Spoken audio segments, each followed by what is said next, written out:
Welcome to the Let's Talk About It podcast. I'm your host, Di McMath. The hardest conversations are often the ones we avoid. Join me as I chat with everyday people having thought-provoking conversations on some taboo topics. So let's talk about it.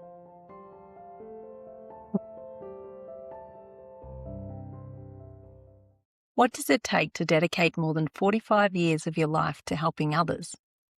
Well, I literally owe my paramedic career to today's guest. He has lived a life most people could only ever imagine. From serving as a young infantry soldier during the Troubles in Northern Ireland, to becoming one of UK's first paramedics, flying in medical helicopters, mentoring generations of ambulance officers and paramedics in the UK and Queensland, and eventually building a first aid training business that has educated thousands. But this conversation isn't just about uniforms, medals, or career milestones. It's about resilience.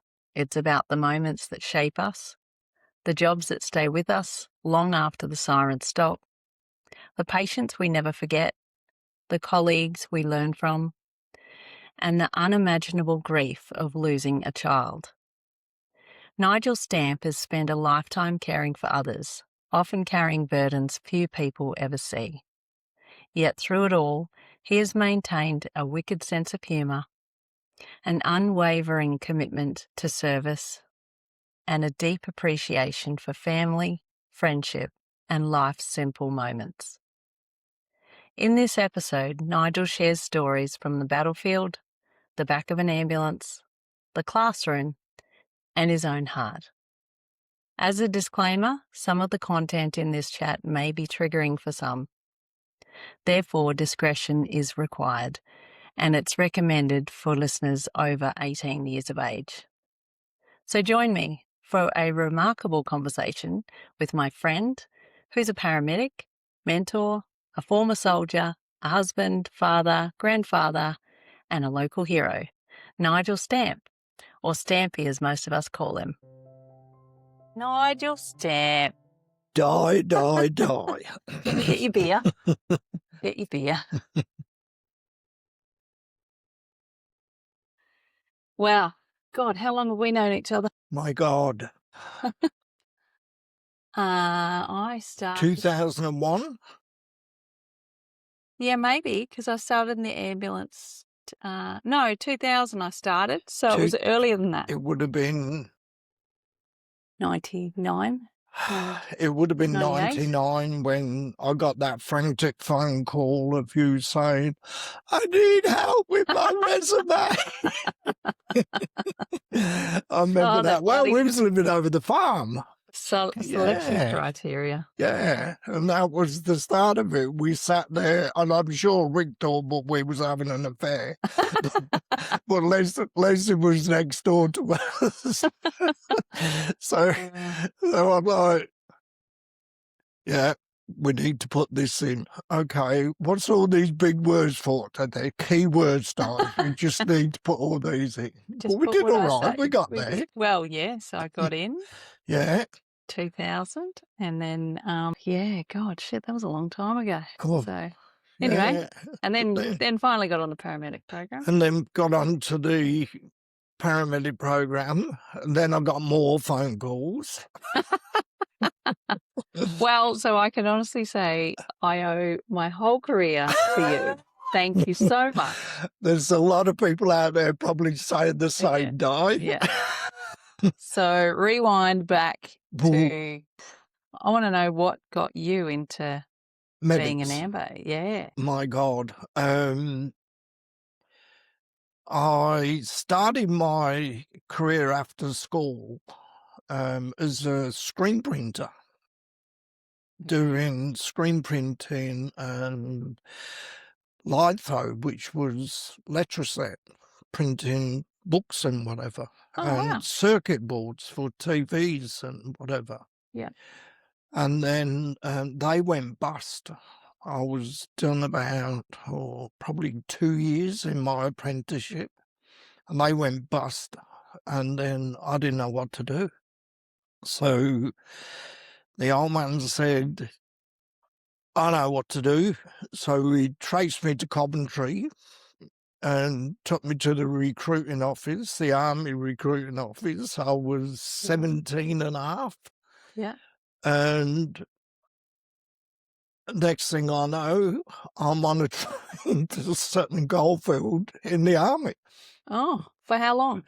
I did 6 years in the army. Got to training camp where my brother was he was already in the army. Yeah. And I got passed out at Basingbourne in England. What does that mean? It was being near Oxford, in that sort of Royston, Hertfordshire, around there. But what do you mean you were passed out? Passed out means, but you've done your 18 weeks training and then you get your passing out parade. Okay. Which all your family go. And I actually got recruit of the year. Oh, good. Yeah, I was like the best recruit out of all our platoon. Our platoon was Anzio platoon, and they named them after battles what England have done over the years, and I was in Anzio platoon. I ended up in 2 Royal Anglian Regiment. And then we got posted to Germany, Munster. I was in Germany for 3 months, and they went, we're going to Northern Ireland, where all the troubles were. Yeah. Found myself on a Hercules airplane, landed in Belfast, got off, ended up in Albert Street Mill was my first posting. Yeah. And it was right next door to Divi's Flats. It's notorious IRA forehold, and it was full on from the day we got off to the day we ended. So what was your role in that? I was a private, as a infantry rifleman. Wow. Walking the streets and patrolling. Did you enjoy it? I hated it. Oh, what about when you were going to it? Like back when you... The training? When you got sent there to go into the army. Like, did you want it? Oh, I loved the army. Okay. Loved it. Best 6 years of my life. Yeah. Absolutely loved it. But I didn't like Belfast. I didn't like Northern Ireland. Was it just because it was dangerous? Riots every day. We was getting bricked and petrol bombs thrown at us, and they used to get eggs and blow the yolk and the white out the egg and fill it with acid. Oh. And they used to just throw them at you. One particular time we was in riots and we were getting slaughtered. The riot shield we was holding got shattered because they were just throwing full bricks at us, and it was a nightmare. 6 months we put up with that. Wow. Every day. 6 months. So, like, did you... I grew up very quickly. I wasn't even old enough to have a legal pint of beer, but they put me on the streets with a gun. Gee. You're gone. I was lucky, very, very lucky to come out of that. It was a thing called Orange Day over there, where all the Protestants get all the drums and the marches, thousands and thousands of people.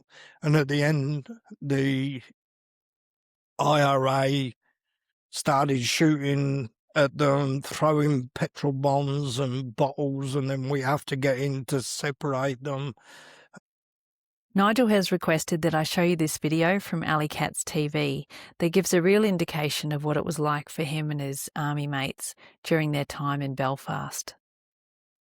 So around 8 years old, we were 2 sports. One was football and the other one was riding. The night that my father died, our house was petrol bombs. This group kicked the door in, got him to say a prayer in the Roman Catholic prayer book, and they shot him in the back of the head.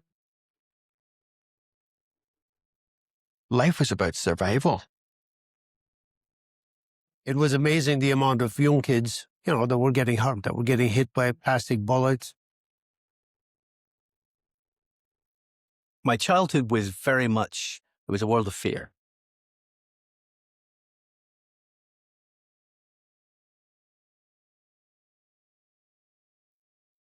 There was a war essentially going on around us, which we were all too conscious of. It just seemed like reality to us that while you're out playing with other kids, that you would be playing in the midst of a patrol of soldiers in full combat gear. I was lucky, very, very lucky to come out of that. It was a thing called Orange Day over there, where all the Protestants get all the drums and the marches, thousands and thousands of people. And at the end, the IRA started shooting at them, throwing petrol bombs and bottles, and then we have to get in to separate them. And then that would have been 1974. Yeah. 75, we came back to Germany, and then we got posted to Gillingham in Kent. Yeah. That would have been 1976, that would have been.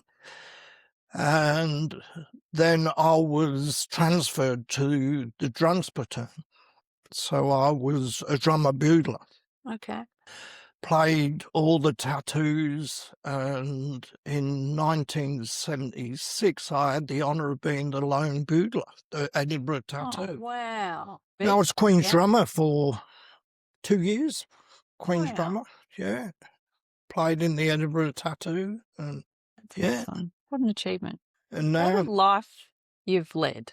Like, and I played the bugle at the Edinburgh Tattoo, the drums, and that's where I met Leslie. At the In tattoo? Gillingham. No, in Gillingham, yeah. where we was based. yeah. I was in a Friday night. The boys were going, what we're going to do tonight? And I said, we'll cut down the pub. As you do. Yeah. And that's where I met my dear wife. Aw. She was there with her 5 brothers, all 6'4", on the dance floor. And And you I were thought, not to. she looks all right. I'll go and get a dance. So bald as brass, I went up with her brothers who were dancing on the dance floor with her, and I went, cut in. And the brothers was gobsmacked. They didn't know what to do. I was all right, because if there was going to be a fight, I had 6 of my platoon ready to go in there. And then from there, we went back to Belfast in 76, went back to Berlin. Okay. When So did you get together with Leslie at that Yeah, stage? we got together. We married in 1978. Oh. And then in 1978, we got posted to Berlin. So Leslie came to Berlin with us. Mm. We was in Berlin for 2 years. And then they said, we're going back to Londonderry, Belfast, for 2-year posting. Mm. And I said to Leslie, nah, there's no way I'm taking you to Belfast, because they did horrible things to soldiers and their wives and family. Horrible things. So what Unbearable. was the why? Why were they rioting? They were actually fighting over religion. It was the Protestants and the Catholics. Yeah. Was and you guys were brought in to try and. we was in there as peacekeepers, Right. basically. But just It got was- slaughtered. Well, it was tough. Yeah. It was tough growing up in there. But no, we got there. Yeah. And then we got to Berlin. Been there for probably 2 years, 1980. And we said, you're not going to Belfast. No way. So I PVR'd. PVR is pre-voluntary release, where I have to buy myself out of the army. By yourself. You had to You pay paid? to get out of the army. Because I How much did you have to signed, pay. I don't know, it's peanuts. Yeah, yeah. I signed for 9 years, so I had to pay 3 years fees to get Right. out. Wow. So then we got out, went back to Sheppey on the island where Leslie's mum lived. Yep. God rest her soul. 102 she was. Wow. 2 weeks ago. Oh. Yeah. Wow. And she took us in. Then we bought a house over there and we said, what am I going to do?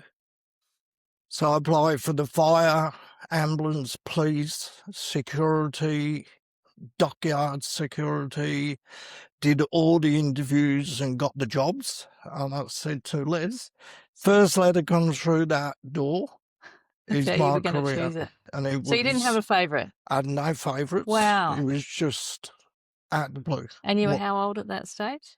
I would have been 1980, so I would have been 34. Okay. 34. Yeah. So it was the ambulance. Congratulations, you've been selected to be an ambulance. Awesome. So I did my training, got my station on the island where we lived. What did the training involve in those days? Probably a Band-Aid. There's a plaster put it on. Can you drive a car? Round the block. That was your driving test. Yeah, you're in. Wow. And what was it then? Probably 2 years into being in the ambulance, they wrote a letter and they said, England is changing. We are looking for paramedics. The word paramedic never existed. And they said, you've been chosen. So out of 750 applications throughout the whole of England, I got selected to be the first paramedic role. Where you go? In the program. Wow. Very first one. Yeah. So I went to Chelmsford, did all my training, came back and did all my hospital training. It was a good 12 months training. Yeah. Intubations, cannulations, central lines, defib, all of that. What we'd never frigging heard of before. Yeah. And they come out and they went, you're in, you got your paramedics. Awesome. And then I did that for 5 years. And then they said, we're introducing a helicopter for paramedics and technicians in England. You've been chosen. You are the chosen one. I am the chosen one. So I did all that when I did my helicopter training. Yeah. Did my dunking, where they dunk you underwater and they roll you 2 or 3 times and you got to float to the top. Did that. Got all through that. And so you must have enjoyed it. I loved it. Yeah. Oh, Yeah. I loved it. Yeah. And then it was training. That's where my training started. So then they went, we need people like you to train new paramedics to become paramedics. So we're going to put you on road as the mentor. Then it was called a PSO, Paramedic Staff Officer. Give me 3 pips. Off I went, training new people. Yeah. And then what happened? It would have been 1995. I said to Led, this is getting bad. Ambulance The was UK. bad in the UK. Right. In what way? Work, stress, hours, lack of pay. The pay was crap. So then Leslie just came in one morning and said, I want to go back to Australia. So she had lived here. She's born here. Oh, she was born here. Yeah, she's right. an Aussie, mate. Yeah, okay. Yeah, Leslie was born here. We Yeah. went back to England when she was, she would have been She would have had to be young because she's still 11, okay. 12. Oh, wow. She's got Yeah. a really strong accent. Yeah. Yeah, she went back and then, of course, it was application time. get all the boys' passports and Yeah. get over here. We come here, and I actually went to Melbourne to start with my old station officer, Terry. Yeah. He's still with us. He's still down there, and took us in, and I lived in Melbourne for 5-6 months, and I went, I can't do this. Why can you not live in Melbourne? Oh my God. The city is fantastic, but Yeah. the weather, it Oh, was okay. worse than bloody England.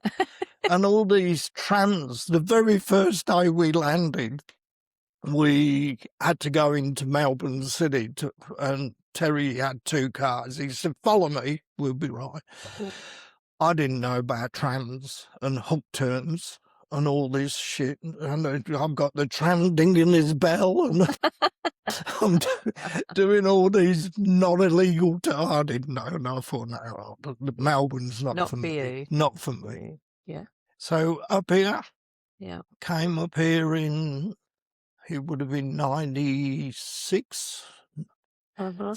And what am I going to do up here? Well, let's apply for the QAS. Well, that took 18 months to get into the QAS. Sounds familiar. Sounds familiar. So I got in, Yeah. but they wouldn't put me on road. They actually said at the time, we don't do all that, what you've been doing in England. We don't do any of that. The drugs I use, they said, no, we don't do all that. But they were just introducing paramedics into, but I actually got a job in comms, Okay. END. Yeah. I was dispatch. And my very first day, I put me on there, and I didn't know where Ipswich was. I didn't know where bloody Oh, that's a bit hard. Wangapong was. Badadabar. No idea. And Big Laurie Crockard, he was my mentor Yeah. in comms, and he said the best thing to do is just get a map by the side of you, and whenever the call comes through, find it on the map, and it'll give you some idea on where the area is, because then it was Ipswich, Beenleigh, Gold Coast, and Mount Tambourine, and all them were on the same channel as we were. Yeah. But it was fun. Fun as in sarcastic fun? Trying to locate places, pronounce the areas, the suburbs, and I'm like, I got no idea how to pronounce. Where's this? I do remember comms one night when I was working at, might have been Bow Desert or something. Yeah, thanks. We got you going code 1 to but Bididoo. tried to say Badadabar, and we were just laughing. Oh. There we go. And then it was training officer in Beenleigh, Bobby Stone. He said, why are you in comms? I said, I don't know, I can't get on the road. And he went, we'll sort that out. Yeah. So I gets to Beenleigh. He gives me this book about this thing. He said, go away the weekend, come back and see me on Tuesday, and we'll see how you go. So I took it home, reading all the drugs and all the stuff, because he wasn't ACP back then. He was a qualified ambulance officer, QAO, Yeah. back in them. So I did all that, and he went, you passed. You're on road tomorrow. So he picked up the phone to comms and said he won't be in comms tomorrow. He's back on road at Beenleigh. Were you relieved? I was happy. I was happy. So I got in Beenleigh, and that was it. Years went by, and I did acting OIC Beenleigh, Springwood, Bow Desert, Logan West, Woodridge, doing. Yeah. And then I got asked to go down the Gold Coast. Yeah. So then we did the Gold Coast, again, acting all these things. Got into the HLO, which was the hospital liaison officer. Did all that. Got into that. And then when Robbie passed away, our son, I said to Les, I can't do this acute. It's too much. I cannot do it. So I picked up the phone to John Tess. I said, Tessie, you got any room on PTS? And he went, leave it till Friday. I can't tell you too much about it. He said, leave it till Friday. So Friday he phones me up and he said, are you still interested? I said, where do I sign? Yeah. Monday morning, I'm in PTS. I've been there for 8 years now on PTS. Well, until 31st of December this year, I retired and went casual. Yeah. So now I'm what they call an on-road mentor. Okay. So you're still employed with them? Yeah, still Oh, casual. Got a letter yesterday. Maybe so. I got a letter yesterday from them saying, congratulations, you're a casual now. Okay. Yeah, so that's really... Do you reckon you'll still do it? Well, I've got to keep my APRA. Yeah, okay. For this, for training CPR. Yeah. So if I keep that, APRA may change the rules to non-practicing paramedic. Yeah. That means I can still teach, but not be involved in paramedic work. Yeah. Which would be brilliant. Yeah. Yeah. Hopefully. Yeah. But I'm dreading putting that back on, that uniform. Yeah. So how many years did you say? 1980 with a gap, probably 40s. 45 years. I did 15 years in England and 1997 here.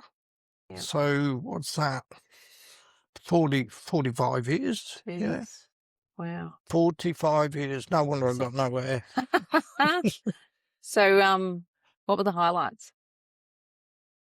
I think training. I love to train. Yeah. I love putting my skills and helping people. Yeah. That's Well, you're very that's good where at it. my breed. I think you just either got it or you haven't. Yeah. But I love people new just coming in, and I mean, some you've got to put down. Some they're not going to come. Not like stay. put down dead. Yeah, yeah. Not put. I'd like to put them there. Just some of them. But some of them are hard work. Others, they'll just listen to your experience. But some, I'm in charge today, and I'm like, oh, okay. Yeah. Because the rank's different now, as you know. We had Reds, and now we got Charlie. Well, I've gone back to the Charlie. Okay. And people just think I'm nothing. Isn't it sad with like that they don't know your background? It's very, very, I mean... It's an ego. Paramedics have got senior paramedics on there, which is a guide what they've been in 15 years. Or dinosaurs. Yeah. Dinosaurs. But when you go down to Charlie, you just get paramedic. Right. So you don't get the word senior paramedic because it's a Charlie. Yeah. You just... And one girl came in, it was last year. Yeah. Brand spanking new. She came in, never introduced herself on the station or nothing, who she was, whatever. She just walked up to the truck and said, I'm patient care today. I'm more skilled than what you are. And no way. This is true. And anything you need to know, you go by me. And I went, really? I said, well, you fill your king boots, girl.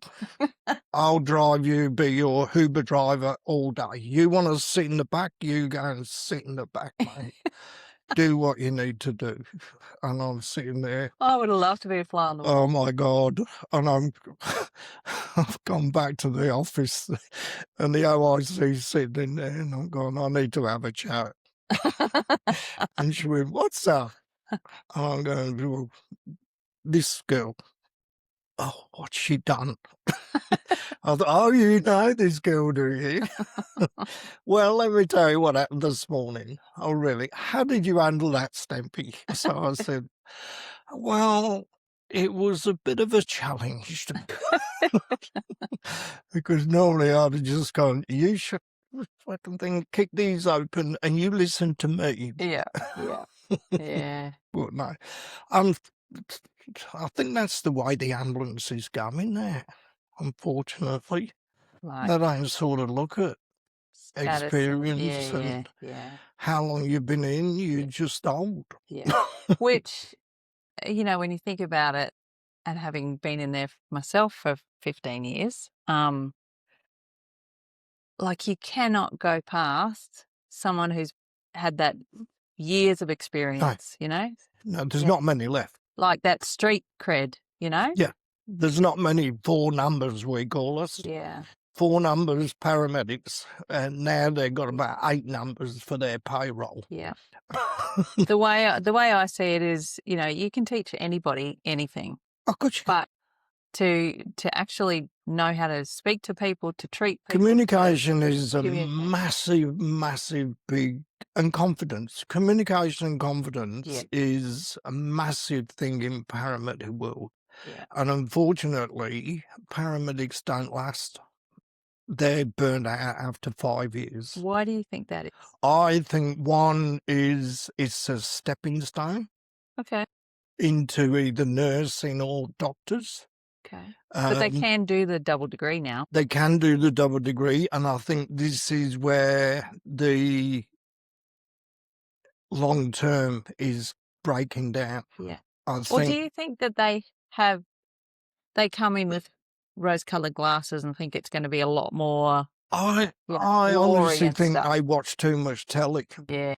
And they look at the paramedic world, and until they've done night shift after night shift and not stopped, and you reality. get in and you can't sleep the next day, and your brain's going, could I have done a better job on that one? And your brain's just ticking over, and you're just sitting there going, oh, I can't do this anymore. Mhm.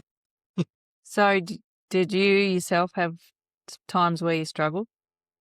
I struggled with keeping up my drugs, my Bravo Right. drugs. Okay. Towards the end, Yeah. I struggled remembering Yeah. what the contras were and what this was and how much am I giving this. And it was like sitting in bed 2 o'clock in the morning with my, my Yeah. book, and I'm going through it, and it's just going. And that was the time for me. Because there's a lot more, They've got heaps a lot more now. Yeah. And as well as what was going on in private life with us, with Rob, Yeah. with brain cancer, it was just like, I can't do this. Yeah. I can't do it anymore. But then when I joined PTS, it was brilliant. It was the best move I'd ever made, and I'd encourage anyone to use that as a stepping stone. Yeah. Stepping stone in and out. Both. Yeah. Yeah, absolutely. Because what they do now is before you're qualified, you have to spend 12 months on PTS. Yeah. That's the go now with all new grads, which is brilliant because they get to know hospitals, they get to know the ambulance work not under pressure. Yeah. I mean, even though some of our patients we carry are worse than what acute will ever go to, and we're carrying them every day. Yeah. But Yeah. no, but it's a great career, but it's too much politicals today, and people are just scared of losing their job. Mm. It's you can't have that when you've got all that responsibility Yeah. of doing your 12, 14, whatever shifts hours you're doing. That's a big call. Do you think that autonomy has been sort of taken away? Oh yeah, Yeah. 100%. Yeah. Yeah, A gone. lot like Yeah, micromanaged a bit more. there is more supervisors than what there is paramedics. Wow. When I did my HLO, there was 3 of us. There's 25 now doing HLO roles. What's that telling you? And we're still ramped. Yeah, ramping has been there for years. It Ramping will was never there when go. I started. It will never Yeah. go. Yeah, Yeah, ramping will be there forever. yeah, yeah. And this doesn't matter what government you've got in. They all promise we're going to prove this. Took out your backside. Got no idea. Yeah, yeah. Yeah. So when did you start your fast first We aid did. training? We started this in 21. Okay. So Just it's on been the side as going a 6 part-time years thing? now. Yeah. 6 years. I've got 3,000 students on my Wow. books, and they just come back. Love it. So what courses do you teach? We teach everything now. We've got probably advanced resource where we do the bag of mask, oxygen and OP airway for advanced people. We train doctors, we train nurses, we do the basic first aid and the advanced stuff for security and kindergarten teachers. Oh, yeah. We have to do all that. And then we just do our general research, Yeah. CPR research, Yeah. which is talking about the defib, because 99.9% of the public still think the defib restarts the heart. Yeah. They all watch too much TV. Yeah. Do you suggest everyone to be doing it? 100%. Yeah. First aid. I would like to see it done in year 10, 11 and 12 for every pupil. Is it not compulsory? It's not compulsory, and it should be. Some schools are putting it in their curriculum, Yeah. but the government need to wake up. On many reasons. For and many put it- reasons. Put it in their training program for Yeah. 10s, 11 and 12s. Yeah. Yeah, it's really is something what is essential. No one ever knows what's going to happen to Yeah. them tomorrow. Yeah. No one. Is that one of the biggest things you've learnt as being a paramedic, or what would you say?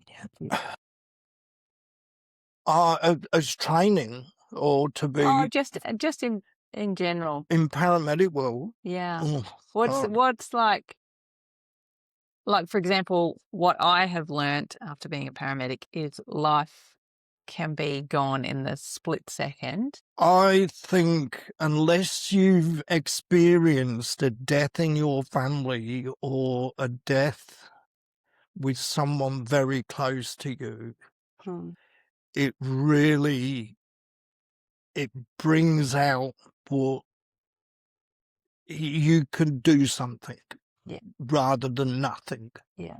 And I think we're not built for grief. Yeah. In my view, humans are just not built for grief until it happens. Yeah. And how you deal with it is an individual dealing with your mum, God rest her. She called me Phil. From day She one, always called you she Phil, Colin. called me Phil. And I'm going, my name's Nigel. No, it's not. You're Phil. Well, Collins. A, because you look like it, and B, you sound like him, and C, you Play the play the drums. drums bloody well. So no wonder she thought you were Phil Yeah, Collins. exactly. But no, going back to the question, it's very rewarding, but it can be very distressful where you blame yourself. If the job goes wrong, the first thing you do is beat yourself up. Could I have done more? Could I have been better at doing this? Yeah. When did you start thinking those sort of thoughts? Was that early on? I think it was early on. Yeah. Yeah, it was probably within the two years of my paramedic world. Where And once you built confidence, did that sort of go away for a bit? I think you're like a robot. Yeah. You got a cardiac arrest. You know your job, and as long as your partner knows their job, it flows. Yeah. And you've done 10 things where you've not even thought about doing the 10 things. You've like muscle naturally memory. just done it. Yeah. And before you know it, you're thinking, oh, I've done everything I need to do here. I can't do any more. And when a job flows really well, you feel great. It's great. But when the job goes belly up, it's shit. And unfortunately, we've got people in any organisation what want to bring you down. Yeah.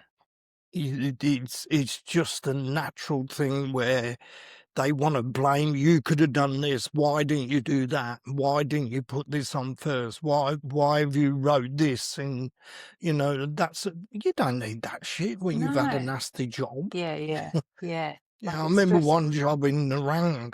I was with good old Al Gantry, and we got the call, and it was a person being struck by lightning. It was a bad job. The guy what got killed was on leave from the army, Australian Army, and he was going to vote with his 2 kids and his wife, and they got caught up in the storm in the Rang. And they seek shelter in this, like the barbecue areas in the park. And the lightning went through the roof, went through his neck, and ended up at his ankle, killed him instant. Oh. But the 2 kids were protected because they had rubber wheels on their stroller. Yeah. And Al's gone over to see what's going on at the scene, and this bloke's holding this 2-year-old limp kid, not breathing, and I've just gone, grabbed him, put him in the back, started bagging him, and I was doing that for probably 10, 15 minutes. Yeah. And I'm on the radio trying to say, I need a driver, we need to go. Yeah. And nothing. Then another supervisor come up and said something to me where I could have smoked him in the head, to be quite honest. And then the mother came with my partner with another baby, and I'm in the back with her son, bagging him, still not breathing. And she's got the 6-month-old child with her in her arms. And we've took off to go to Goldie. And that baby stopped breathing too. Oh, So I think it was the vortex of the lightning what's knocked out their hypoxia. yeah. And now I've got 2.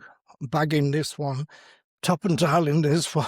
Wow. And we're on the radio going, we need assistance. Yeah. And luckily there was Clint Peters, one of our old CCPs. He came up and took one of the kids away. But they both survived, but the dad didn't. Oh, Yeah, sad. that was probably another turning point for me to go, I can't do this shit. Do you think it was that overwhelming? Oh, Like, because one child, you would know, you know, you knew. the only thing I can say, Di, is thank God it was me and not a brand new grad Yeah. got that job. Because I don't know if the brand new grad would have coped the same as me and Gandy did. Yeah. I mean, between us, we probably got 90 years of experience. Yeah. Yeah. Yeah. Yeah. But still, emotionally, that's massive. Oh, it was terrible. It took me, I never slept for nearly a week, 2 weeks, thinking about it. Yeah. Thinking like, and I'd just wake up in the night time and no one didn't care, you know. You couldn't go and talk to anyone. Well, you could, but you had other people in there where you're like, I won't talk to you on a good day. Oh. So did you never utilise the QAS services? Wow. Just don't. What about anyone? No. Did you? Oh my God, Stampy. No. Oh. No. Just It's a drink more beer. Leslie takes the brunt. Oh. And then she'd be a good sounding board, but yeah. Oh, she's a rock. Yeah. Yeah. Ex-nurse. Yeah. Yeah. Yeah. She knows her job. And she did PTS for a while. She did PTS for 18 months. You two working together on a truck. Yeah, we used to take the truck on. I have, like, you know, how could you work with your other half? That's what I think. Yeah, but we're talking about Rick here. True. Yeah, very different people. He's great. Yeah. He's a different character. Yeah. Yeah. Wow. Yeah. Other than that, I think you've snapped it all out of me. Well, you only just briefly spoke about your boys. So you've got three. We had three. sons. Yeah. Well, Rob's still with us. Yeah. He's Yeah. got his wings. So there's Ian, your eldest. Ian, he's helping me now train. He's nearly finished. He's almost got his training badge. Okay. And Jamie's got his own business and three he's kids. the youngest. He's the youngest, yeah. And then we got Robbie's son, Brandon. He's 16. Yeah. He's doing well. He's doing an apprenticeship. Yeah. And we got Ian's two up in Weeper. Yeah. So 6 grandkids all up. Nice little family. Yeah. Yeah. It's funny yesterday because the little Harriet, she's 6. She come in and she went, Grandad, we've got to do a thing on the 80s. What's a record player? What's a record player? So we talked about a record player and then we showed her a vinyl record. Yeah. What does this do? Well, you put it on a record player and it plays music. Oh, okay. Well, try explaining to the 6-year-old what it was like to live in the 80s.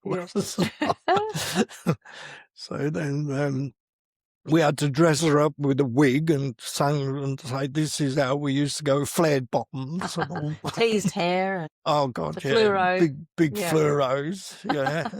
Big afros. Oh, yeah. Yeah.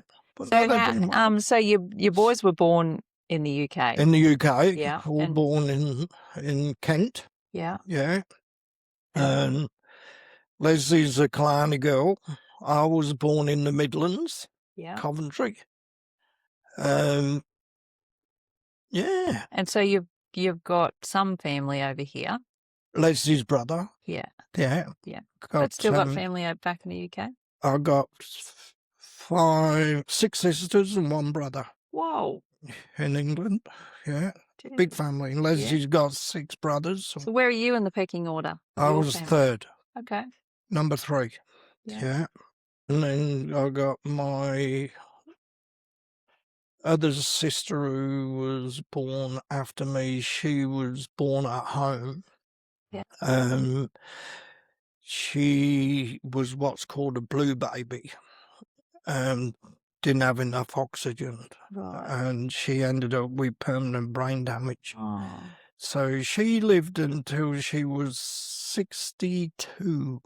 Jeez. And they said she was going to die in 12 months. 62. Then I've got Marilyn, Tracy, Lisa. I got all them. They're still, and my brother Richard, Dick, we call him. Yeah. Dickhead. Completely different to me. He's wild. Yeah. And you're not wild. Well, I used to be. I've drunk with you. I've quieted down in my age, do I? Yeah.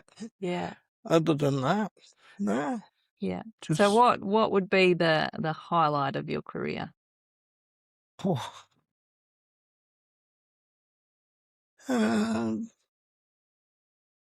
know. It's a difficult one, really. I suppose I got an award for. I came runner-up in the whole of Queensland of being the local hero. Oh, really? Yeah, I got runner-up with it. Oh. That was about 2 years ago. I got nominated, Yeah. and 4,500 votes went in from Oh, that's people what awesome. just knew me. Yeah. Yeah. And we went up to. Well, if I'd known about it, I would have voted. Yeah, that was quite good. Yeah. But I would have liked to have got the ASM, Yeah. the Ambulance Service Medal. That would have been my goal. But I've got medals. I've got medals coming out. Yeah. Yeah. So you still I wasn't impressed with my 30-year medal where they couldn't even present it to you. They posted it, put it in the post. You're not the first one that said I things think like that's that. disgusting. I think that's disgusting too. I think if you've been doing the job for 15, 20 years and someone was done it 30 years and to Yeah. just get a parcel in the post to say thanks for your service, it's What does that say to you? heartbreaking. Yeah. It's like, is that all you think of us? Yeah. And I'm not the only one. Yeah. There's Yeah. hundreds before me. Yeah. But that is definitely a downfall oh, of it's management shocking. Yeah. and doesn't reflect No. on what the people on road who know you Yeah. and And think of you and highly if it wasn't for the people on my station, I would have just left on the 31st of December and never been seen again. But they threw a party at Shearer's, Yeah. and we was Yeah, there. it was there. And that to me meant more than anything. What that to me was my station staff Yeah. wanted to say thank you, Yeah. and they certainly did that. Yeah. So to me, putting 30 years in the post, they may as not issue the medal. They may as well scrap it Yeah. and just go, here you go. Yeah, it's a real kick in the guts. Oh, I see it as. shocking. Yeah. Shocking kick in the Disgusting. guts. Yeah. Like as if, they can't even be bothered to No. take the time. No. Yeah. No, and I suppose in a way, because we get quick turnover of senior managements, because they don't last long in All right. Yeah. I mean, we probably had 4, 5 ACs in the last 6 years. Yeah. They just go on to another job, Wow. and they don't. Do you think that there's, a lot of people getting into it or that are in it already that is just the ego driven? It's for themselves. Yeah. 100% for themselves. Absolutely. Until the shit is the fan. Yeah. And then it's... And you can really tell the people that are there for their patients and their staff. And the staff. Yeah. Yeah. A good station officer. Yeah. You got a good station officer, you never leave that station. Yeah. You got a station officer what couldn't care less or it's all about them. Yeah. Transfer me. Yeah. Yeah. So would you recommend getting into paramedicine? Would I recommend it? Yeah. I would. Yeah? Yeah, I think it's a great job. Yeah. I mean, it's a tough job today. You've got to be a special breed. But what would be a bit of advice for a young one coming out of school going, I want to be a paramedic? What would be your number one thing that you would make sure that they would need to know? I would probably say study. Really study about the anatomy and physiology, because today paramedics are more like a third-year doctor. Yeah. The amount of skills what they've obtained. Yeah. What about for them personally? Personally, I would think you've got to have good character. You've got to have a very broad mind. Strength. I think you've got to know your strengths and know your weaknesses. I think also you've got to have a good backup. Your partner who you're with has got Support to be network. support. Yeah. Yeah, you've got to. If you haven't got that, forget it. Yeah. Yeah. Because the first thing I say, keep this shut and these open. You'll get on well. Yes. Aren't you doing with your first aid student training? Aren't you doing the mental health? Yes, I'm One as doing the well? mental health program now for, I talk about recognition and what's your first signs of PTSD, what's changing in your personal life, compared to last year? What can we bring out? What you're thinking so we can get it treated?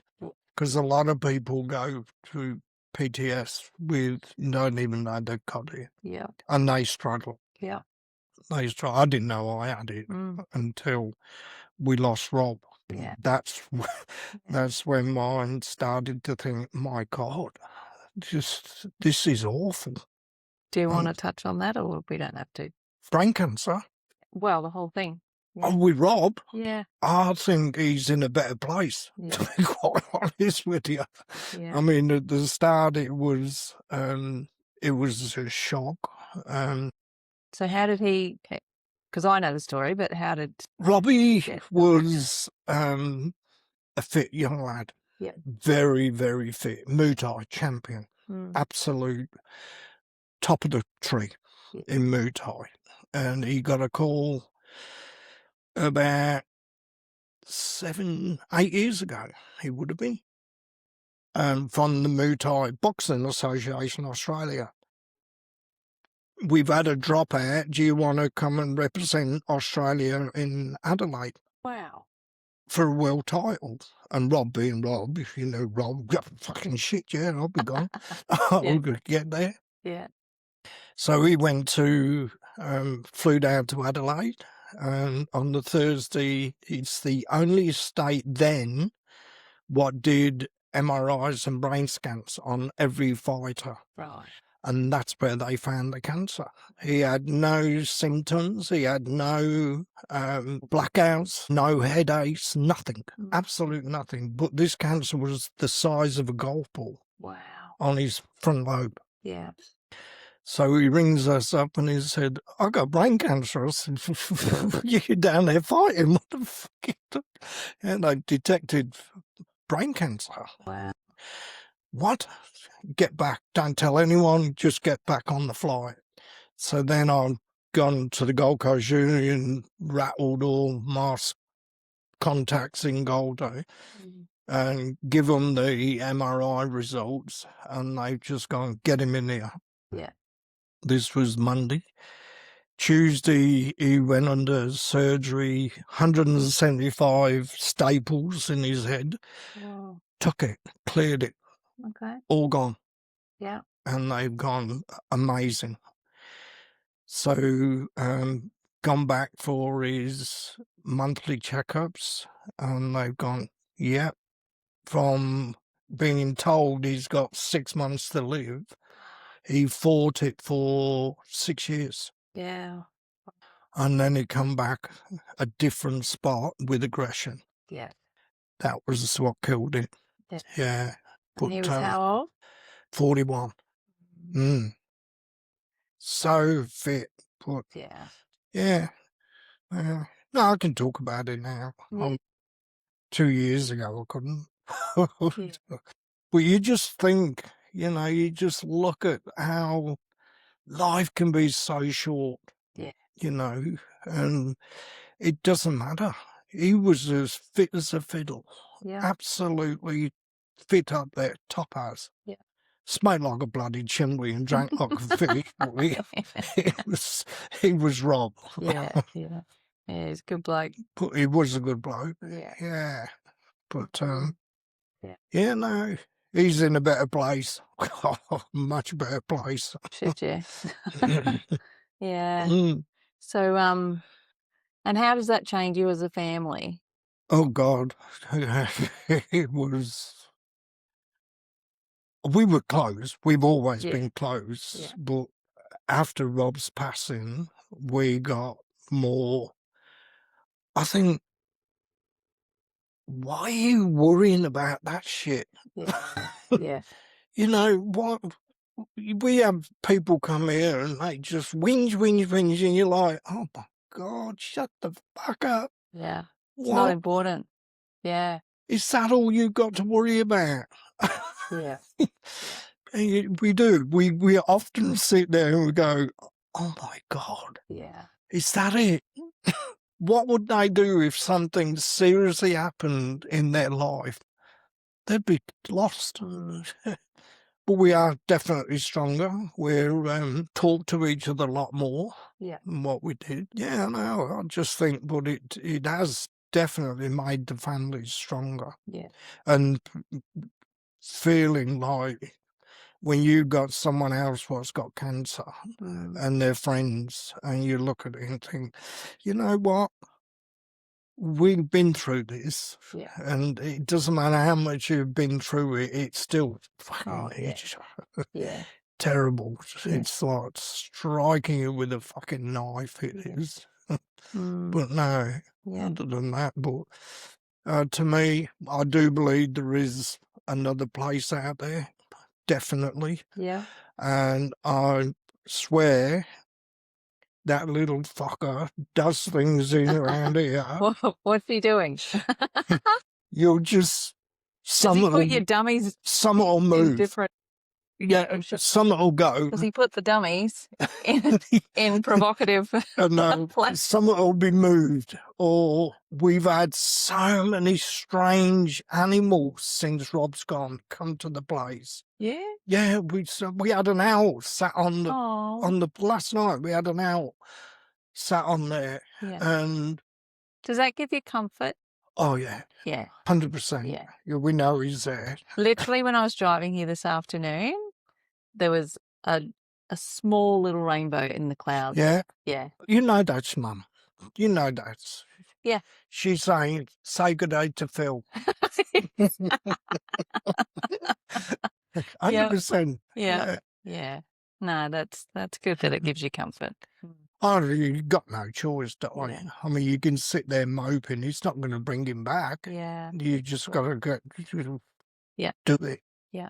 I think for me, that's the biggest thing that I have learnt in healthcare. Yeah. You know, with life. I think life that is so short. I probably feel sorry for his son. Same as Ellie. Yeah. She's not going to see her grandmother. Yeah. You know, that in that age where they really want their grandparents, not going to get it. Yeah. But how old was Brandon? He's 16. Oh, he would have been 14. Yeah. 14. It would have been 13, 14. That's It's been 2 years. Eh? yeah. Yeah. Mm. Yeah, but that to Is he me going is well? exceptionally. He's spitting with Robbie. he does things and you're like, you got it. So annoying too. Robbie used to be so annoying. In a nice way. In a nice way. Yeah. Wouldn't hurt anyone. Yeah. Yeah. So what's in store next for Stampy? For me, it's teaching more, getting more people on the books, getting Ian up and running, and me sitting back do all the bookings. Yeah. That's it. Not going out teaching. Sit back here, take all the phone calls, and be a receptionist bitch. That's all I want to be. Take the calls. Yeah. And what about real retirement? Real retirement. Yeah. When do you see that? I'm honestly thinking, but I couldn't do it. Okay. I'm one of these what need to be active. Yeah. And we just disappear for 3 days, and that's good. that's good. Yeah. That's what we just get in the car and put like next week after we're going to Byron for 3 days. Cool. So you guys have been married how many years? We got married in 1978, so it would be. That's when I was born. December the 2nd, 1978. So it's 48 years this year. Wow. Yeah. Yeah. And what's the secret to a happy marriage? Like I told her, to keep this shut and these up. No. I'm not training anywhere else, man. No way. I trained her well. Oh, yeah. You two have a really beautiful relationship. So it's like brother and sister sort of thing. Yeah, you like who go everywhere together. Best friends. Yeah. Do everything. Yeah. Oh. She's a pain in the ass sometimes. Well, I Oh, guess maybe I am. she thinks that about you too. They Oh, went, oh, yeah. yeah. Oh, but you're very proud of your army days. I love So the you army. should be really proud of yourself, Nige. Yeah, but you just do it. Yeah. Just get on with it. Yeah. Yeah. No, but I know that you're a phenomenal paramedic and person and human being. I'd like to right? know how many I've trained over the years, and they've all turned into CCPs now. Yeah. Some are even bigger doctors now. Yeah. Yeah. Well, like I said, I owe my career to you. Yeah. You led me on a path. Yeah. It's a good path. It was. It's just not for me anymore. Yeah. Yeah. The old boy's done. Hanging up your boots. Hanging up, mate. Yeah. They're gone. Done. Aw. Well, thanks, Nige. My pleasure.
What stayed with me most from this conversation wasn't the awards, the career achievements, or even the extraordinary stories from nearly half a century in emergency services.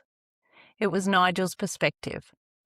His reminder that life can change in an instant, that experience matters, that kindness matters, that family matters, and that no matter how much training, knowledge, or skill we accumulate, we're all still human. Throughout his career, Nigel trained countless paramedics, cared for thousands of patients, and helped shape the profession he loves. But perhaps his greatest legacy is the wisdom he's passed on to others. The importance of communication, humility, resilience, and simply showing up when people need you most. Stampy, thank you for sharing your stories, your honesty, and your heart. Thanks for joining me today on the Let's Talk About It podcast.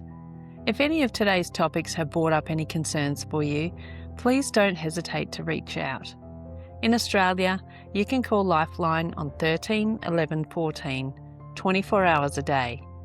Until next time, open your mind, trust your heart, and don't be afraid to talk about it.